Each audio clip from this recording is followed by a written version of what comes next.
नमस्कार, विंध्या टाइम्स में आपका स्वागत है। इस वक्त की बड़ी खबर, सुर्खियों में रहने वाला मऊगंज जिले का महादेवन मंदिर, जिस पर प्रशासन का बुलडोजर चला है।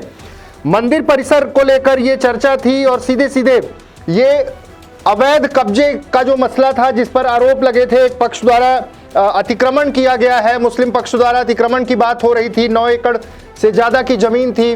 धरना प्रदर्शन हुआ। उसके बाद विधायक मऊगंज प्रदीप पटेल इस मसले पर एक्टिव हुए। झारखंड चुनाव प्रचार से लौटे, सीधे वहां पर गए थे। पूरा घटनाक्रम जिस तरह से पिछले एक हफ्ते में से चल रहा था और ये जो अतिक्रमण का मामला था, उस पर बैकफुट पर था प्रशासन।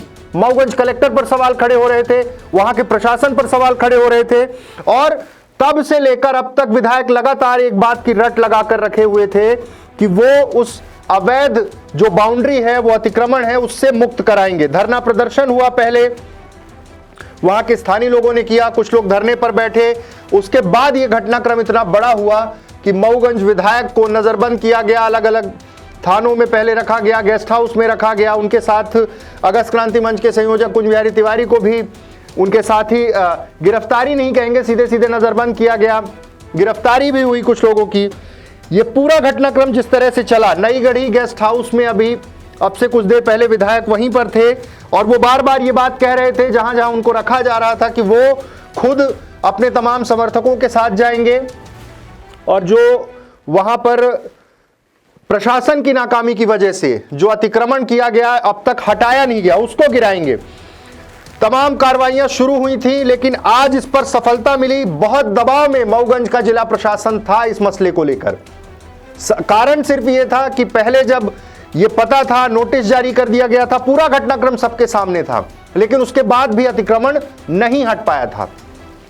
आज पूरे दलबल के साथ प्रशासन वहां पहुंचा और बाउंड्री थी, पिछले दिनों जब अतिक्रमण हटाने पहुंचे थे तो बाउंड्री के उस तरफ से पथराव की स्थिति शुरू हो गई थी।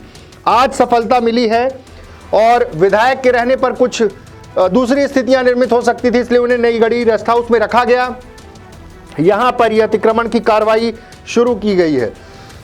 पूरा घटनाक्रम जिस तरह से एक हफ्ते से चल रहा था, रीवा में रखा गया, हर दिन कुछ ना कुछ। प्रभारी मंत्री मऊगंज वहां आए थे, उनसे बात की थी, लेकिन कुछ समाधान नहीं निकल पाया था। विधायक अपनी बात को लेकर अड़े थे, लेकिन अब यह सफलता मिली है प्रशासन को।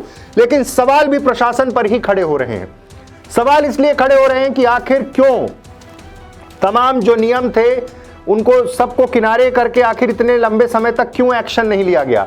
विधायक जब फिर खुद झारखंड चुनाव से प्रचार प्रसार कर लौटे थे, सीधे वहीं पहुंचे थे और कहा था अतिक्रमण हटाएंगे, वहां पर विवाद की स्थिति निर्मित हुई।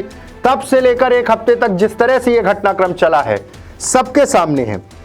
कलेक्टर, तमाम प्रशासनिक अधिकारियों पर सवाल इसीलिए खड़े हो रहे हैं। लेकिन आखिरकार विधायक की जो जिद थी और उनके समर्थकों की जो जिद थी और जिस तरह से पूरा घटनाक्रम सामने था, अब सफलता मिली है। जो अतिक्रमण किया गया था 9 एकड़ से लगभग 90% वहां की जो जमीन थी, उस पर अतिक्रमण का आरोप था, उसे अब मुक्त कराने की दिशा में प्रशासन आगे बढ़ा है। फिलहाल बाउंड्री गिरा दी गई है। आगे देखना है कि इस पूरे घटनाक्रम पर क्या होता है, विधायक क्या कहते हैं, यह भी आगे देखना बहुत महत्वपूर्ण होगा। बहुत बहुत धन्यवाद।